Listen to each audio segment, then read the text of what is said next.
మన Varahi sales grand festive celebrations ప్రతి 10,000 రూపాయల కొనుగోలుపై ఒక బంగారు నాణెం ఉచితం. ఈ ఆఫర్ జనవరి 15 వరకు మాత్రమే. అమెరికా ఈ పేరు వింటేనే అసలు భయపడిపోయే సిచ్యువేషన్. ఎందుకంటే మన తెలుగు వాళ్ళు చాలామంది ఉన్నారు అక్కడ, ఉద్యోగాల రీత్యా లేదంటే గ్రీన్ కార్డ్ హోల్డర్స్ అక్కడే ఉండిపోయి వాళ్ళ ఫ్యామిలీస్తోని హ్యాపీగా ఉంటున్నటువంటి సందర్భం. కానీ ఈ మధ్యకాలంలో వస్తున్నటువంటి వార్తలు ఒక రకంగా భయమేస్తుంది నిజంగా. ఎందుకంటే పిల్లలు హ్యాపీగా వెళ్ళి చదువుకొని ఉద్యోగం చేస్తూ సెటిల్ అయిపోతున్నారు, ఇది అక్కడి వరకు బాగుంటుంది. కానీ అక్కడికి వెళ్ళిన తర్వాత వాళ్ళ సేఫ్టీ వైజ్గా అసలు వాళ్ళు చూసుకుంటున్నారా లేదా, అక్కడ అవుతున్నటువంటి స్నేహితులు ఎవరైతే ఉన్నారో వాళ్ళు ప్రాపర్గా ఉంటున్నారా లేదా, ఇది అసలు ఏమాత్రం కూడా గమనించుకోవట్లేదు. ఇప్పుడు 27 ఏళ్ళ మన అమ్మాయి, అంటే తెలుగు అమ్మాయి, హైదరాబాద్కి సంబంధించిన అమ్మాయి, చాలా బాగా చదువుకొని అమెరికాకి ఎంఎస్ కోసం వెళ్ళి అక్కడ ఉద్యోగరీత్యా కొలంబియాలో, అక్కడ అమెరికాలోని మేరీల్యాండ్లోని కొలంబియాలో ఆమె స్నేహితుడితో కలిసి ఉంటోంది ఒక అపార్ట్మెంట్లో. అక్కడ వెరీ వెరీ కామన్ అది, అంటే మనం ఏదో కొత్తగా అయ్యో అట్లెట్లు ఉంటుంది అనడానికి కూడా లేదు, యాక్చువల్లీ అక్కడ వెరీ వెరీ కామన్ అది. మరి ఏమైందో ఏంటో తెలీదు. 31st అందరూ సెలబ్రేషన్ మోడ్లో ఉన్న టైంలో 31 తారీఖున ఆమె కూడా స్నేహితుడు ఉన్నటువంటి అపార్ట్మెంట్కి వెళ్ళింది. స్నేహితుడు పేరు వచ్చేసి అర్జున్, అతను ఆమె బాయ్ ఫ్రెండ్ అని కూడా చెప్తున్నారు. ఈమె పేరు వచ్చేసి, యువతి పేరు వచ్చేసి నిఖిత గొడిశాల. చాలా బాగుంది, చూడ చక్కగా ఉంది. ఆమె చదువుకుంది కూడా మంచి ఇంజనీరింగ్ కాలేజ్లో డేటా సైన్సెస్కి సంబంధించిన కోర్స్ చేసింది. అట్లాగే ఆమె తన ఉద్యోగరీత్యా పర్ఫార్మెన్స్ చాలా చాలా అద్భుతంగా ఉంది. అది అక్కడ ఉన్నటువంటి కంపెనీ కూడా ఆమెకి ది బెస్ట్ ఎంప్లాయీ అవార్డు కూడా ఇచ్చింది 2025లో. అంత బాగా హ్యాపీగా లైఫ్ని లీడ్ చేస్తున్నటువంటి ఈ నిఖిత 31 తారీఖున వాళ్ళ స్నేహితుడు ఉన్నటువంటి అపార్ట్మెంట్కి వెళ్ళిన తర్వాత 31st రోజు, అంటే పోలీసుల ఇన్ఫర్మేషన్ ప్రకారం 31 తారీఖున రాత్రి 7 గంటల సమయంలో ఆమెను చంపేశారు. ఎవరు చంపేశారు ఏంటి అనేది తెలీదు, ఇది అనుమానాస్పద కేసు. కానీ ఇప్పుడు ఓన్లీ డౌట్ ఎవరి మీద ఉంది అంటే, ఇప్పుడు ఆ అపార్ట్మెంట్లో ఉన్నటువంటి అర్జున్ అనే వాళ్ళ బాయ్ ఫ్రెండ్ మీద అనుమానం ఉంది. 31 తారీఖున 7 గంటలకు చనిపోతే ఎవరికీ ఏ ఇన్ఫర్మేషన్ లేదు. వాళ్ళ పేరెంట్స్ ఎవరైనా ఫోన్ చేసినా ఆమె ఫోన్ లిఫ్ట్ చేయలేదు. రకరకాలుగా వాళ్ళ సోర్సెస్ ద్వారా కనుక్కునే ప్రయత్నం చేశారు, అయినా కూడా ఎట్లాంటి ఇన్ఫర్మేషన్ రాలే. 2వ తారీఖున ఇప్పుడు ఎవరైతే వాళ్ళ బాయ్ ఫ్రెండ్ అని చెప్తున్నటువంటి వ్యక్తి అర్జున్ అనే వ్యక్తి ఉన్నాడో, ఆ అర్జున్ అనే వ్యక్తే పోలీసులకు కంప్లైంట్ చేస్తాడు. ఇలా మిస్ అయింది, మా స్నేహితురాలు మిస్ అయింది అని ఇతనే పోలీసులకు కంప్లైంట్ చేస్తాడు. వెళ్ళిందేమో అతని అపార్ట్మెంట్కే, అతనే 2వ తారీఖున పోలీసులకు కంప్లైంట్ చేసిన తర్వాత నెక్స్ట్ స్టెప్ ఏంటి అతనిది అంటే, వెంటనే ఆయన ఇండియాకి పారిపోయిండు అనేది ఇప్పుడు ప్రాథమిక సమాచారం, పోలీసులకు ఉన్నటువంటి ఇన్ఫర్మేషన్. ఆయన మీద ఇప్పుడు లుకౌట్ నోటీసులు జారీ చేశారు. యాజ్ ఎ మర్డరర్గా ఆయన సస్పెక్ట్ పర్సన్గా పోలీసులు అయితే ఆయన గురించి ఎంక్వైరీ చేస్తున్నారు. ఇప్పుడు ఆమెతో పాటు ఉన్న వ్యక్తి 31 తారీఖున ఈ వ్యక్తి మాత్రమే.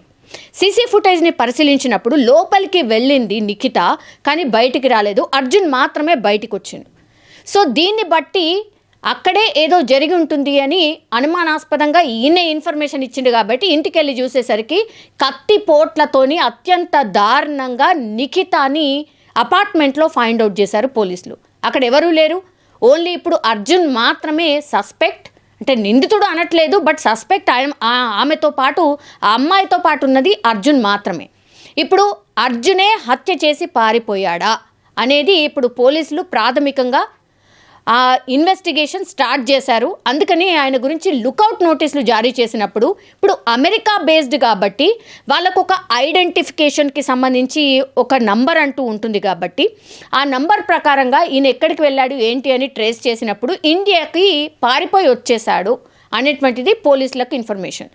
అక్కడి నుంచి పోలీస్ బృందం ఇక్కడికి వచ్చింది. యాజ్ వెల్ యాజ్ ఇక్కడికి కూడా ఈ అర్జున్కి సంబంధించిన ఇన్ఫర్మేషన్, ఈయన ఎక్కడతను, వీళ్ళ పేరెంట్స్ ఎక్కడ వాళ్ళు, ఇదంతా ఇన్ఫర్మేషన్ అంతా కూడా ఇక్కడ పోలీసులకు కూడా పాస్ ఆన్ చేశారు. ఇప్పుడు అర్జున్ కోసం లుకౌట్ నోటీసులు జారీ చేశారు. ఇది ఎంత దారుణం అంటే, అర్జున్ ఏమన్నా పరాయి దేశస్తున్నా అంటే ఆయన కూడా ఇండియనే. సో ఇండియన్ వ్యక్తి అయి నుండి ఇండియన్ అమ్మాయిని చంపేశాడు. ఒక రకంగా ఇప్పుడు సస్పెక్ట్ ఆయన మీదనే ఉంది కాబట్టి ఇప్పుడు ఆయన్నే చంపేసినట్టు లెక్క. ఇప్పుడు ఏదో వాళ్ళ ఇద్దరి మధ్య ఏదన్నా జరుగుగాక, కానీ ఈ చంపే వరకు ఎందుకు వెళ్తున్నారు? కనీసం అంటే కనీసం ఆలోచించట్లేదా? అంటే మనుషులమే కదా, కోపతాపాలు అందరికీ ఉంటాయి, డిఫరెన్సెస్ ఆఫ్ మైండ్ సెట్ డిఫరెంట్గా ఉంటుంది కావచ్చు. ఏమైనా గొడవలు జరిగినాయో ఇంకోటో మాట్లాడుకోండి, అక్కడి వరకే ఉండండి. లేకపోతే చాలా డీసెంట్గా ఇంకా నీతో నాకు అవసరం లేదు, సంథింగ్ లైక్ దట్ అట్లేమన్నా చెప్పుకొని విడిపోవడం బెటర్. కానీ చంపుకునే వరకు ఎందుకు పోతున్నారో అర్థం కానటువంటి సిచ్యువేషన్. ఇప్పుడు వాళ్ళ పేరెంట్స్ ఏమైపోవాలి? ఇప్పుడు అర్జున్ కూడా ఇప్పుడు నిజంగా తప్పు చేస్తుంటే అర్జున్ వాళ్ళ పేరెంట్స్ ఏమైపోవాలి? ఇప్పుడు గందరగోళం. ఒక రకంగా వీళ్ళిద్దరి పేరెంట్స్కి కూడా ఒక షాకింగ్ ఇన్సిడెంట్ ఇది. అండ్ ఈ మధ్య కాలంలో జరుగుతున్న ఇన్సిడెంట్స్ కూడా మొత్తంగా ఐదర్ యాక్సిడెంట్స్, లేకపోతే అక్కడ గన్ కాల్పుల్లో చనిపోవడం, ఐదర్ పోలీసులో షూట్ చేయడం దాంట్లో చనిపోతారు, లేకపోతే ఎవరో దొంగతనానికి వచ్చిన వ్యక్తి చేతుల్లో చనిపోవడం. ఇట్లా ఈ రకరకాలుగా ఎన్ని ఇన్సిడెంట్స్ జరిగినా మన ఇండియన్స్ చనిపోతున్న సంఖ్య విపరీతంగా పెరిగిపోతుంది. ఇది సేఫ్టీ కన్సర్న్ని రేజ్ చేస్తోంది అమెరికా లాంటి దేశాల్లో ఆర్ ఎక్కడైనా పరదేశంలో అనుకోవచ్చు. సో నిజంగానే ఇక్కడ ఉన్నటువంటి పేరెంట్స్ పాపం ఎంత జాగ్రత్తలు చెప్పి పంపించినా కానీ ఇన్సిడెంట్స్ మాత్రం ఆగట్లేదు. ఇది కొంత ఆందోళన అయితే కలిగిస్తోంది. ఈ అమ్మాయి ఎవరైతే నిఖిత ఉందో ఆమె సికింద్రాబాద్కి సంబంధించిన వాసి అంటున్నారు. ఇంకా కూడా వాళ్ళ పేరెంట్స్ ఇన్ఫర్మేషన్ అయితే తెలియరాలేదు. బట్ పాపం ఎవరి పేరెంట్స్ అయినా ఇట్లా వాళ్ళ కూతురు ఒక మంచి పొజిషన్లో ఉంది, బాగుంది, 31st రోజున ఆమె చనిపోయింది అన్న వార్త విన్న తర్వాత ఏ పేరెంట్స్ అయినా ఎట్లా తట్టుకోగలుగుతారు?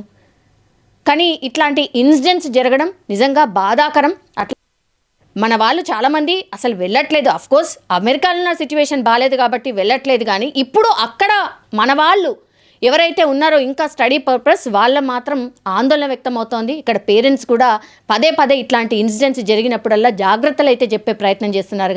కానీ ఈ ఇన్సిడెంట్స్ మాత్రం ఎక్కడా ఆగట్లేదు. అమెరికా అంటేనే భయపడిపోయే సిచ్యువేషన్కి మనం వచ్చేసాం. నిజంగా ప్రస్తుతం ఉన్నటువంటి సమాజం దేనికి ప్రయారిటీ ఇస్తుంది? ఆర్థిక సంబంధాల చుట్టూ మాత్రమే తిరుగుతోంది. మళ్ళీ ఎన్నికలంగానే చాలా విరక్తి కలుగుతున్నాం. మంచి అనిపిస్తుంది కదా, లేడీస్ కూడా ఛాలెంజింగ్ జాబ్స్ చేసినప్పుడు చాలా బాగుంటుంది. ట్రాఫిక్ అసిస్టెంట్స్ గా నియమించిన ట్రాన్స్జెండర్స్ అందరితో సాల్యూట్ చేయించుకుంటున్నారు. ఫుడ్ డెలివరీ ఇవ్వటానికి వెళ్ళినటువంటి డెలివరీ బాయ్ అనిల్ పై కళ్ళ ముందు